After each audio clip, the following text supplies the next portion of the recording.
सतत चिंता करणं म्हणजे मनावर चालणारा सायलेंट ताण आहे. थोडी काळजी नैसर्गिक असते, पण दररोज प्रत्येक गोष्टीची अतिचिंता केली तर त्याचा शरीरावरती वाईट परिणाम होतो.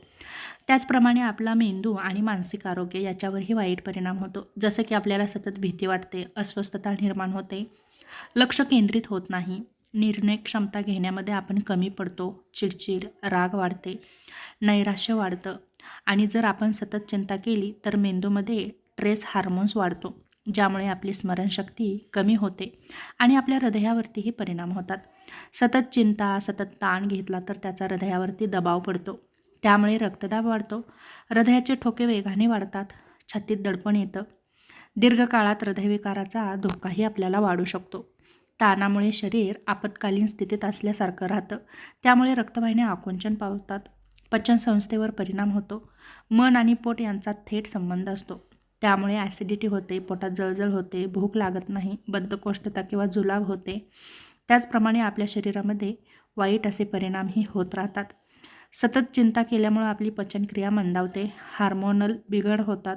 महिलांमध्ये तर जास्तच प्रॉब्लेम होतात, जसं की मासिक पाळी अनियमित होते, जास्त किंवा कमी रक्तस्राव होतो, वजन वाढतं किंवा अचानक कमी होतं, PCOD सारख्या समस्या वाढू शकतात.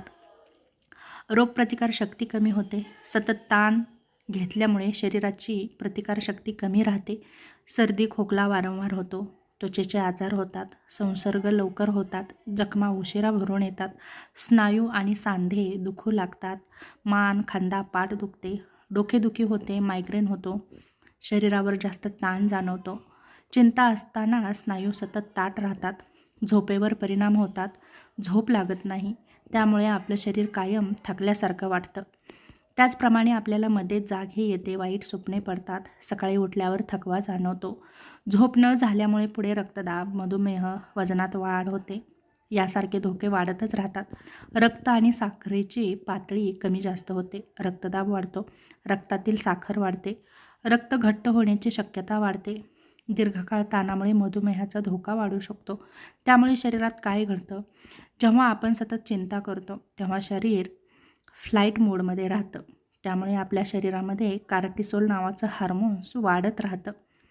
जर हा ताण काही मिनिटे असेल तर चालतं, पण तो महिने किंवा वर्षानुवर्ष जर चालत राहिला तर शरीर थकून जातं आणि त्याचा परिणाम म्हणजे आपल्याला हृदयविकार होऊ शकतो, स्ट्रोक येऊ शकतो, मधुमेह वाढू शकतो किंवा उच्च रक्तदाब होऊ शकतो, मानसिक विकार होऊ शकतात. मग त्यासाठी काय करावं?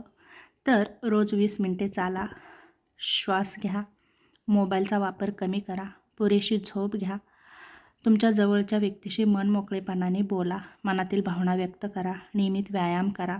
यासारख्या गोष्टी केल्या तर नक्कीच तुमचा ताण कमी होऊ शकतो. चिंता म्हणजे भविष्यातील समस्या आधीच जगणं आहे. ज्या गोष्टी आपल्या नियंत्रणात नाहीत त्यांची अति काळजी केल्यामुळे समस्या सुटत नाहीत, उलट आपलं शरीर खूप कमकुवत होत जातं. तेव्हा कोणत्याही गोष्टीचा अतिविचार न करता काही गोष्टी जिथल्या तिथे सोडून द्यायला शिका आणि पुढं चालत राहा, मार्ग निघत राहतात.